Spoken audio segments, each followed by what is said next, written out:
Hello everybody, so welcome to this, I believe it's our 33rd Live Learn Lunch. We're very fortunate today to be joined by Nemo, who is doing his third and final session of this group of sessions that are planned. And we're going to be looking at career sweet spots.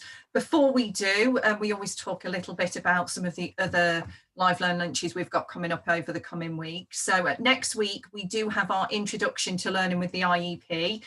For those of you who couldn't make it last time, we'll be looking at the IEP Learning Management System, and we'll also be taking a look at the IEP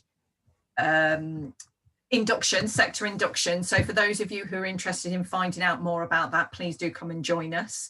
The following week, we have career moms joining us, and they're going to be looking at their top tips to support career returners who are coming back into the labour market after a career break.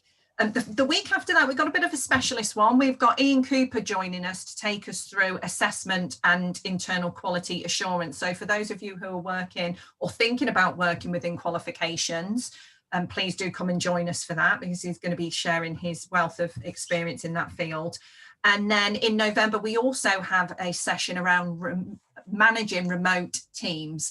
And again, Ian will be joining us for that. So those are just some of the things that we've got coming up. But without further ado, let's have a look at what we'll be doing today. So I'm going to pass you over to Nemo, who's going to take us through another fantastic session around positive psychology and the benefits it can bring. So over to you, Nemo. Thank you.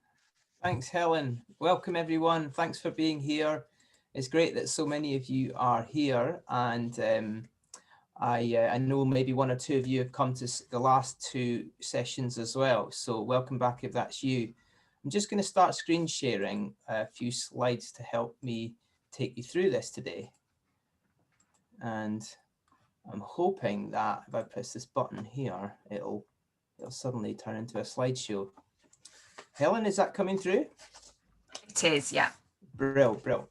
So just a quick intro, and then we'll get into the content. So basically, this is a program I created called Steps to Career Fulfillment. And there are 3 webinars in the series. 2 of them are actually on the IEP's YouTube channel. So, and there's links at the end if you want to go back and see those. A little bit about me. I'm a professional coach and qualified with the International Coaching Federation, which is the largest and longest running organization in the world supporting coaching. I've been coaching for about 5 years, mainly with social entrepreneurs and people going through starting up businesses and in career transition and emerging as leaders. My thing is really to help people connect with their natural strengths and skills to sort of bring that to a more fulfilling and impactful career and life. And I'm really excited to be with you all here. And in these times where the world is so topsy-turvy and, you know, people's jobs and careers are at threat. Some people have lost them. Others are having to think about new ways to work. And so this offer I'm bringing to you, I feel, is very important in these times.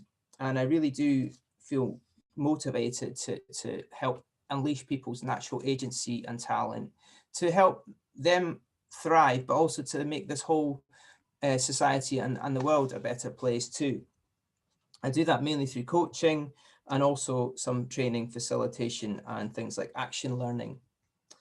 And in my personal life, I talked about this last time, I also am interested in music. I make music and released an album in 2012.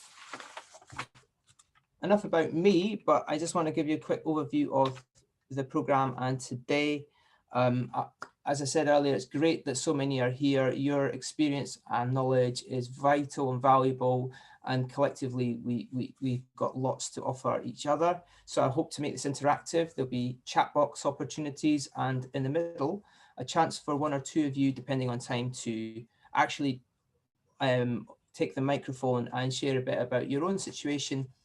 And I'd love to explore that with you to help you and the group. And so the slides you will have at the Helen will get those sent out to you. Thank you for that, Helen. And do take down any questions that you have as we go, because we will have time for Q&A at the end. The first session, just to give you a quick recap of where we are, was about authentic happiness, and we looked at things like what it means to bring meaning into your work and flow and finding those activities that you're naturally wired for, and how when you can get those into your work, you have a much more fulfilling experience and make a bigger impact. And then the values in action session was really about looking at a special assessment tool to explore your own personal strengths, and how those can be useful to your career as well. And so in this final session of the 3, we're looking at your career sweet spot, which sort of builds on all of that. So looks at what you're good at, what you're kind of naturally wired for, and brings another couple of dimensions in about what you can get paid for and what the world needs, and how those kind of combine. And if you can find the combination of all those 4, that can lead to great things. And that's going to be today's session.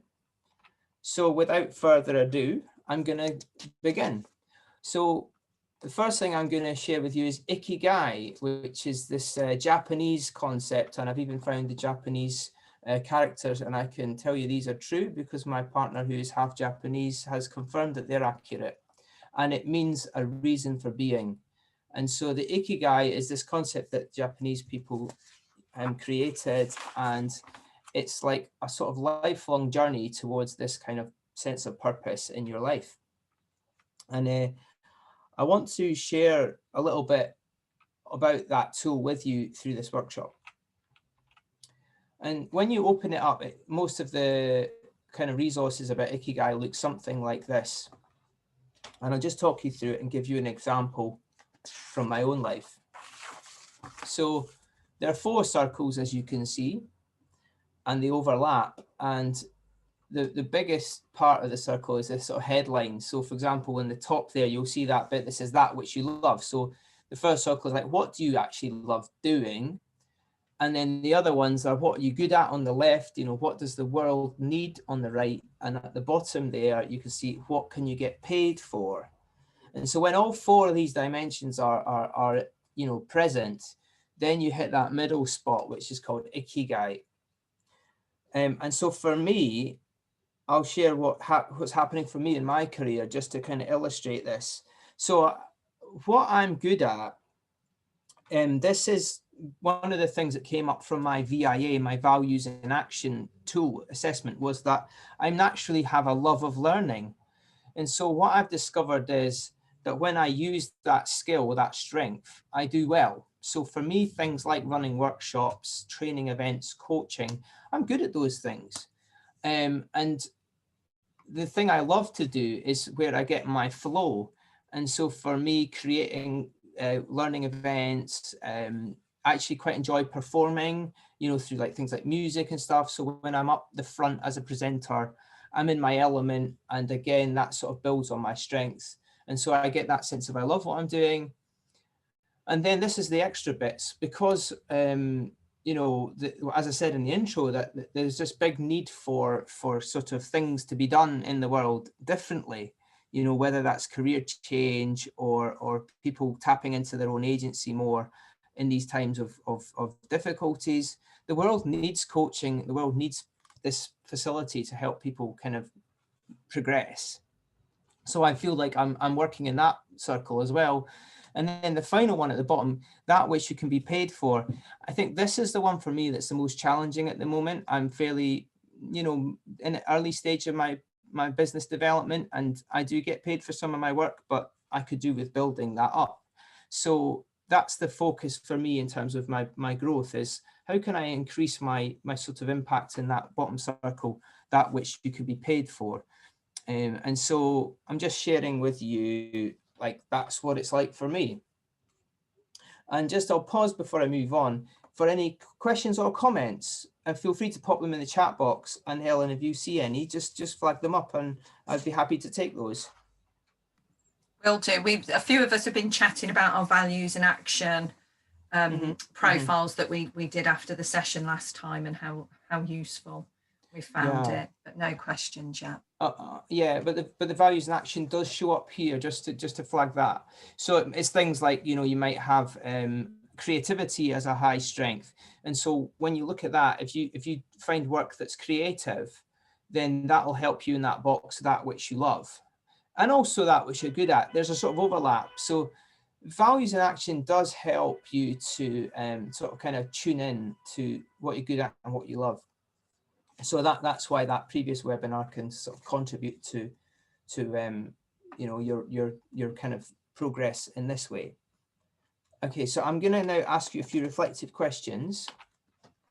Oh, yeah, so I put it to the right there so you can still see it. But the questions, so you might want to get a pencil and paper if you haven't already got one. And I'm going to ask you a couple of questions. So reflect on these questions, and I'll give you about 30 seconds between each one, so you can write something down. So there'll be a little bit of silence, and then I'll ask the next one.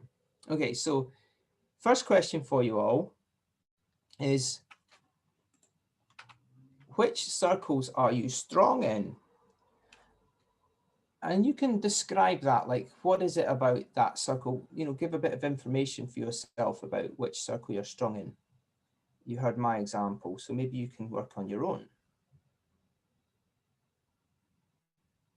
Just give you a few seconds to write something down here.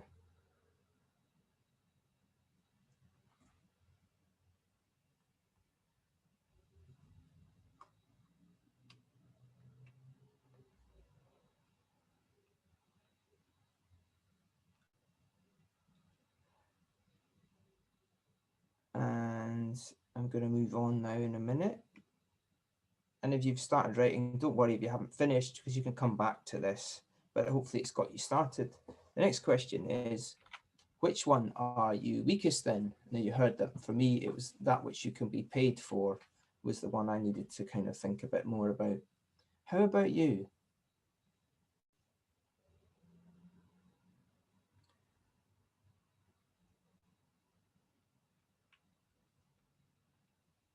And now the final question is this one, which is, you know, what might that mean for your career development efforts? So what might you focus on if you wanted to get a bit more Ikigai?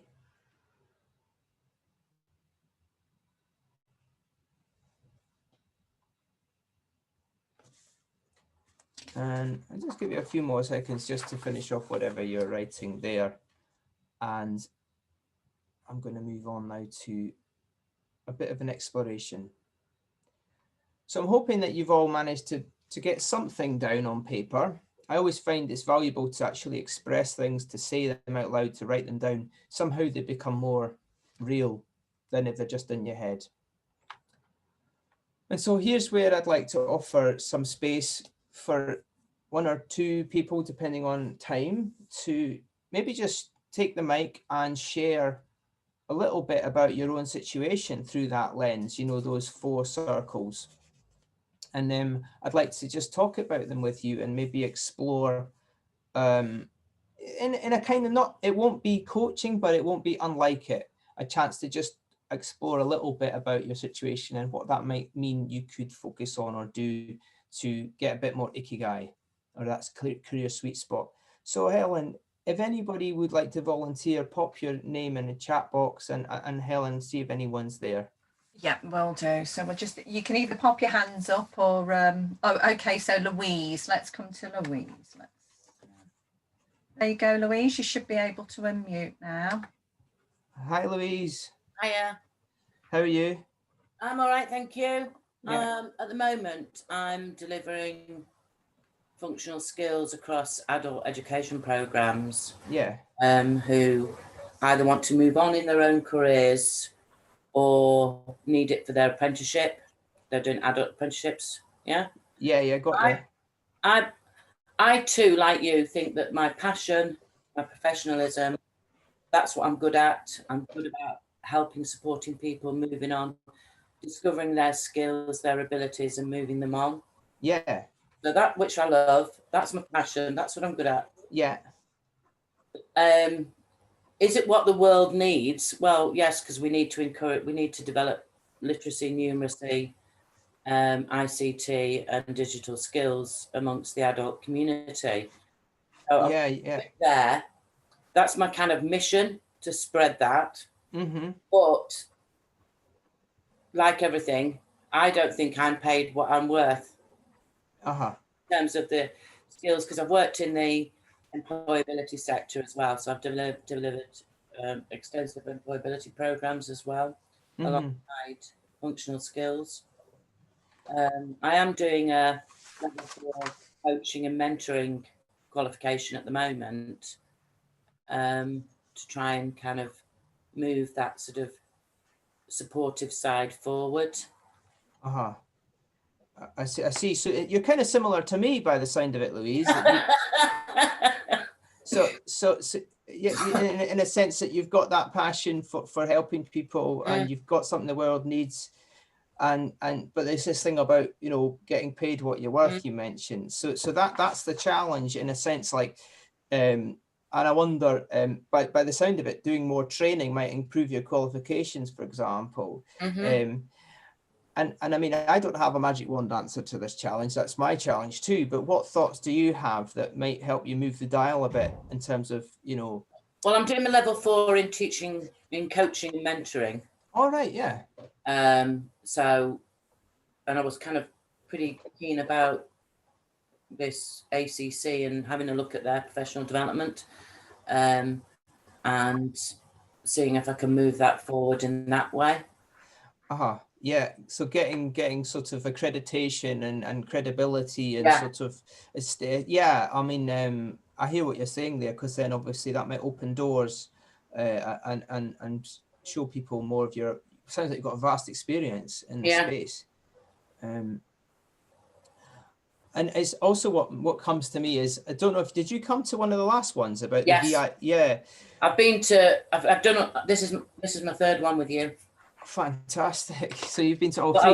I lost the link to the questionnaires, which I was going to do, and I think I asked the question of the last one saying, which questionnaire do you want me to do, because there was loads of them when I went to mine. And then I kind of forgot all about it, and it's just, you've reminded me today, and others on the chat have kind of said that they've done it, and I think, oh, why didn't I do it? Yeah, well, it might be useful because, you know, when that you look at that box there about what you can get paid for, you can use some of your VIA stuff, your values in action, to help you push forward with that. So, for example, you've taken on more training. So I imagine you probably have some kind of love of learning. I'm guessing that might be up there for you. But you also might have other ones, like, who knows, you could have creativity high, or you might be also have high bravery, or you might have low bravery. And it means that you might want to think about how you can take more risks, you know. So the VIA could give you some clues about what might stop you from making progress and what might help you. Yeah. But thank you, Louise, for sharing your situation here, and you know, all the best with it. I think Helen, maybe there's another. Is there anyone else would like to share a little? We've just had a message from Etheline saying she's just had a look at her values in action, had a bit of a revelation. So I'm not sure if she's happy to come on mic and share that. Etheline, would you be happy with that? Or would anyone else like to share theirs? Louise says thank you for that. Etheline is fine to join us. So let me just unmute Etheline. Give me just a moment to find you on my list. And you should be asked now to unmute yourself, Etheline. Here she comes. So we should be able to hear her. Hi there. Hiya. Hi. So I've just made some notes here about my Ikigai, and I was just like you as well. We're saying that all three of the ones, which are that which you love, that which you're good at, and that which the world needs, kind of okay on that. But looking at that which you can be paid for, I just called to mind a time when I was trying to actually set up something and actually try to get paid for it to deliver some sessions, and it, you know, it didn't provide or come through at all. And then just as I looked at my VIA, I've actually looked at what I was low at. and I came out with quite a few things on courage. Right. So I've got perseverance, zest, and bravery under Yeah. courage, which just came up quite low. Yeah. So looking at that, I just sort of questioned to myself, and I thought, well, maybe when I was trying to launch something before to get paid for it, it wasn't the right time. And so maybe now the current climate actually may be a better time to try to put it out there that I'd like to, you know, get paid for it. And possibly I now need to work on the courage to do so. Sounds about right. I mean, what's your high strengths? Do you have it to hand? What you came up? Yes. Yeah. My high strengths were spirituality or transcendence, love of learning, wisdom, fairness and justice, kindness and humanity, and creativity and wisdom, and judgment and wisdom. I'm with you. Yeah. I mean, some of those high ones are quite interesting too, because they can also give you a bit of a channel to make it happen too. For example, take love of learning, for example. If you enjoy learning things, you might like to learn about like the process of, for example, how to sell your products, you know, and do some learning on that topic. That might give you more, you know, and be enjoyable for you, and potentially help you overcome some of that challenge you have of maybe having lower bravery, etc. You know, so there's ways you can sort of like work around your challenges with some of your higher strengths. And the spirituality one is that sort of sense of, you know, you can do this, it can happen, it can be done. And so sometimes just holding on to that type of faith, if you like, can also be another winner. You know, so for me, sometimes I think, well, if someone else can do it, maybe I can, you know, that kind of thinking. Yeah. Thank you. No, you're most welcome, and thanks so much for sharing, because that takes bravery to come up and share stuff like that. So, you know, I want to say thank you specifically for doing that here. All right, great, thank you. All right, well, all the best, Eveline. Thank you.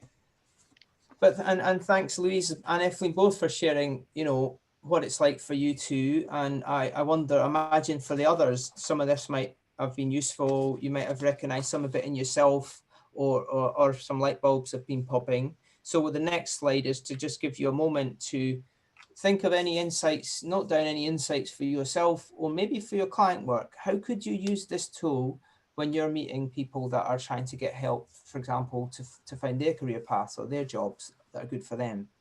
It might be very simple, it might be innovative, who knows? But take a moment to write something down.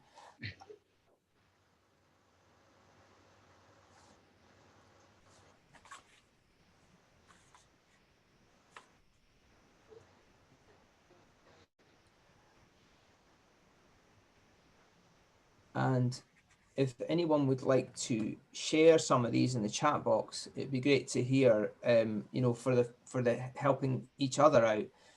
Do feel free to share your ideas. And Helen, if anyone does, do you mind just reading those out for us? Of course, while we're waiting for people to have an opportunity to type those in, we've had a couple of questions from Dahlia, and one of them links directly to what we were talking about immediately before this slide. So she says, what would you advise a person to work on their strength? Would you advise a person to work on their strengths rather than trying to improve in areas of weakness? Are we ever likely to get better than average in our areas of weakness? Thanks for the question. In terms of the VIA process, which is basically a list of strengths from the most abundant to the ones that are perhaps least present. So they're not necessarily strengths and weaknesses, but they are how much of the strength do you have. So even if you've got bravery at 25, you've got a little bit, you know, and so the whole language is around how can you use what you've got to support you. I mean, so with VIA, it's for me, it's all about accepting ourselves and learning how to be the best version of ourselves, rather than beating ourselves up about, oh, I'm low bravery, so I'm not going to, you know, I'm not going to try anything new. It's more about, okay, I'm low bravery, what workaround can I come up with, you know, to help me with that? And so it's sort of like, well, could I, like we just explored a minute ago, look at learning something that's going to help me to take myself out into the sales process or something. Or it might be buddying up with someone like a coach or a peer to get some accountability in. You know, so it's more about thinking about workarounds and ways to kind of achieve what you want, and in a spirit of acceptance of kind of the natural self that you have. So it is like working on weaknesses in one sense, but in the other, it's not quite about, it's a very subtle language shift.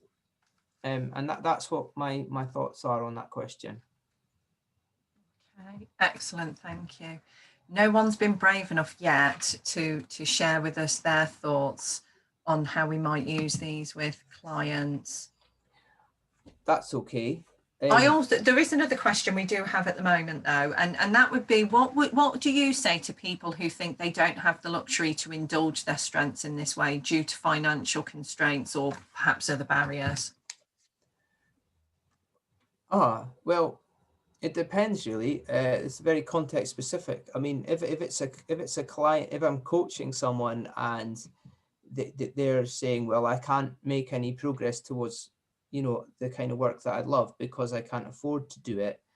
I'm actually quite controversial in my coaching style, and I might say, oh well, I guess that's it then. And what that sometimes, I mean, but I'm not, I wouldn't do this without a contract for challenge, you know, that we've agreed it's okay to be challenging. Or I might say, how bad does it have to get before you decide, you know, to try and make a change? Because it's really, it doesn't mean it's easy, this stuff. This can be like a lifelong journey. But not saying that makes it easy, but it's almost like this whole thing is about moving, the whole change process is it means moving out of discomfort. Out of comfort, and there's usually all sorts of reasons why we stay as we are, and the power of coaching can sometimes be to give people that bit of support and challenge. You know, that they've come for coaching, or they've asked for help, but sometimes it's like, well, okay, it's possible. Do you believe it's possible?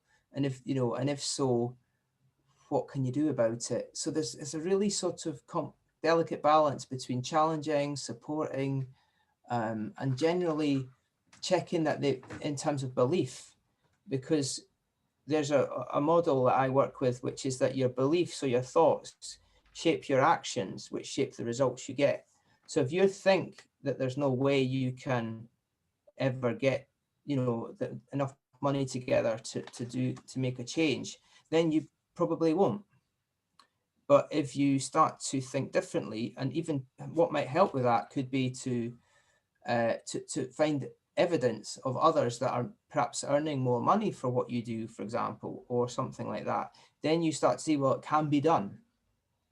So it's about untangling or loosening off any limiting beliefs that someone says that's it, in order to then change the thinking, which then allows the action to change, which allows the results to change.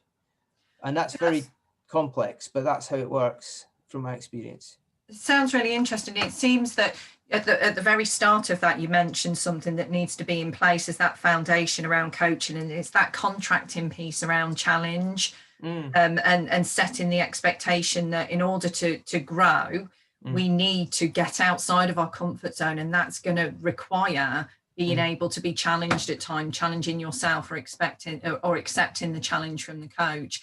And that can be tricky when working with our clients, that contracting piece around, you know, making sure they understand the process and what's going to happen and how they're going to move forward. Yeah, thanks, Helen. I mean, it can be done quite neatly as well and elegantly. You could just say, well, a nice question like, would you mind if I ask a slightly challenging question about that? Or are you open to can I play devil's advocate, for example? And you know, if you wait for an answer first, they'll usually say yes.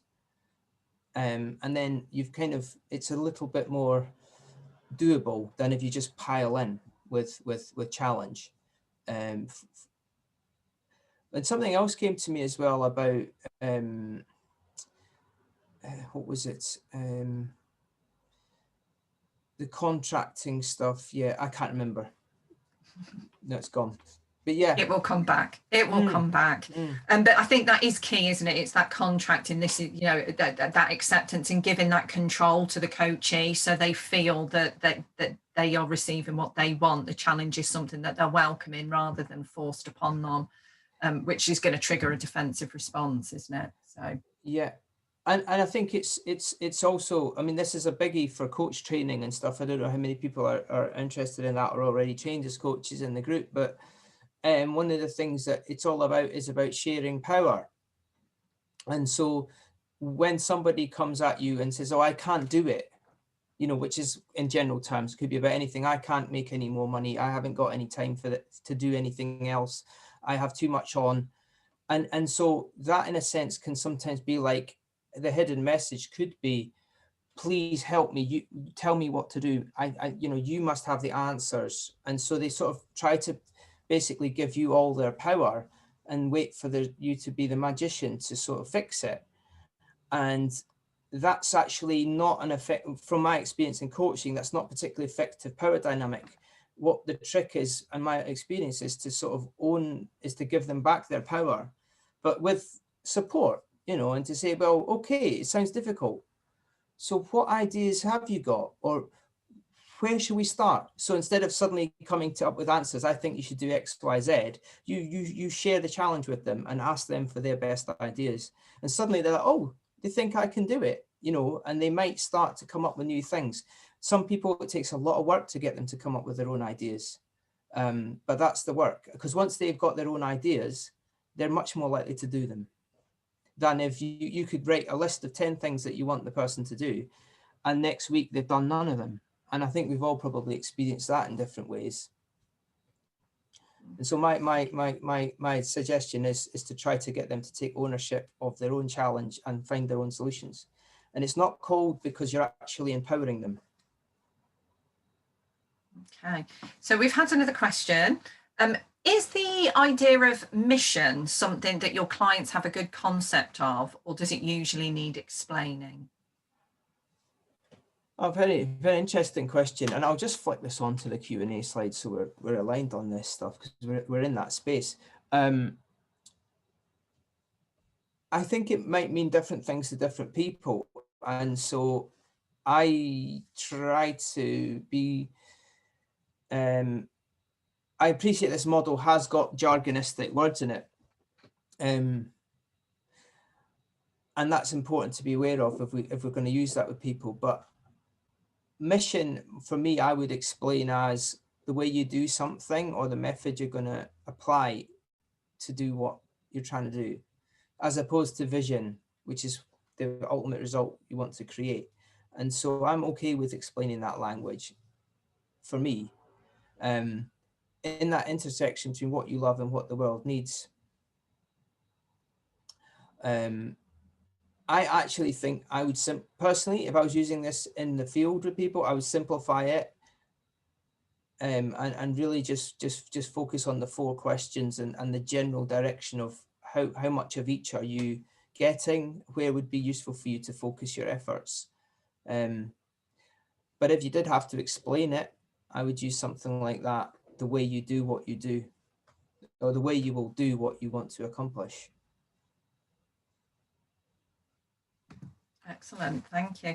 Have we got any other questions that anyone would like to put to Nemo at the moment? Please do pop them in the chat, or if you'd like to ask them, you can pop your name in the chat and I can unmute you.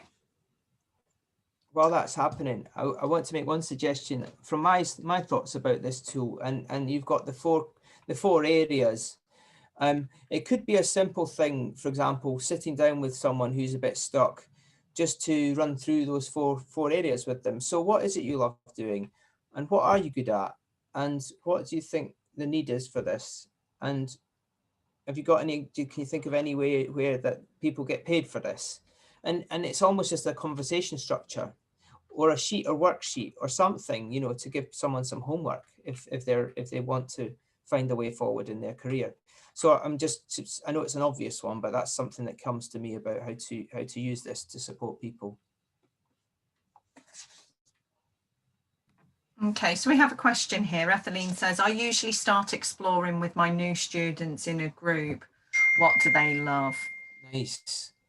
What a fantastic way to start. Because I mean, I love that because it builds that sort of positive energy as well. And maybe that's a technique for everyone. It could be useful is ask them where they want to start. Which part of it makes them most excited?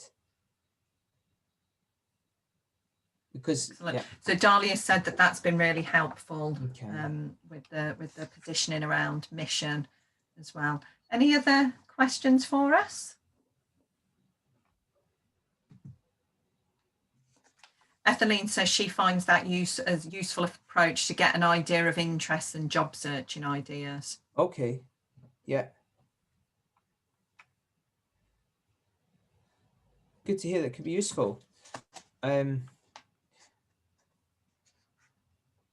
So I think we might be through the question phase. Yeah, I think we are. Yeah. Okay, so I just wanted to mention a couple of follow-up points before we finish. But thank you first for everyone's questions and engagement. It's been really great to be with you and to have that dialogue today.